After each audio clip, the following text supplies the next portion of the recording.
Hi guys! Welcome to my YouTube channel.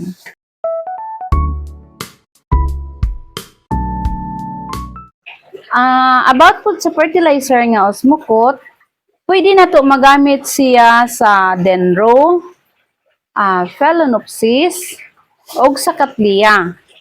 Tungod kay ang osmokot, granule siya.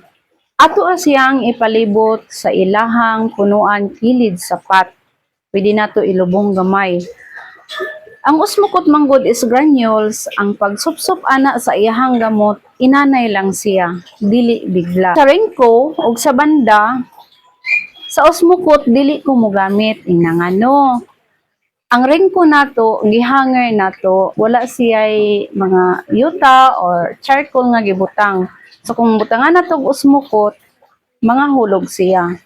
Ang banda po dili pud ko gabutang og osmokot inangano. Ang banda, nakapilit ramang good siya sa kahoy. So, dili pwede na to nga laglagan og osmokot. So, ang akong paagi lang sa banda og sa ringko is gyud siya. At tanawon lang nako ang ringko kung stable na siya, matured na siya, pwede na ko ispihan og pabulak. Pero kung dili pa siya matured, adto pa ko sa balance. Bisan unsa nga fertilizer, sa mga orchids, basta kay balance ang i-spray. Para ready na siya nga mo matured. Sa Peters, na po tayo mapalit sa mga parihaan ng NPK. Taas og nitrogen, taas og phosphorus, taas og potassium, nagihapon na sa ato ang Peters. Pwede ra nato siya i-spray.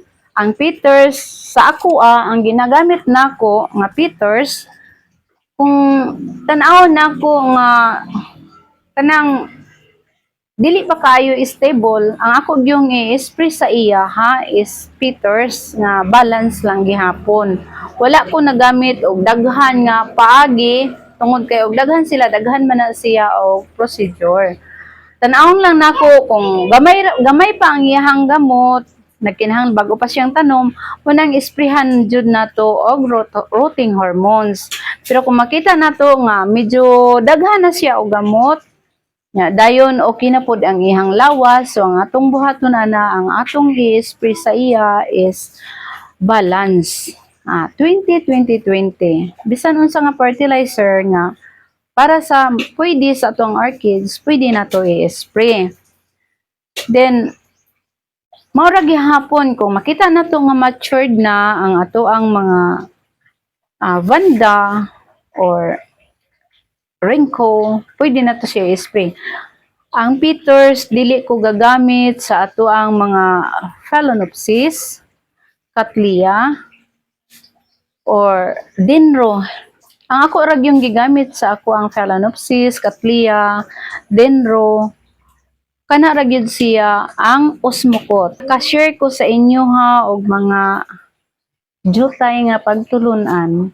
Adi man ko kayo expert, pero ang ako ang gi-explain base lang pod sa gigamit nako sa ako ang garden. O dinhi ra sab ko taman.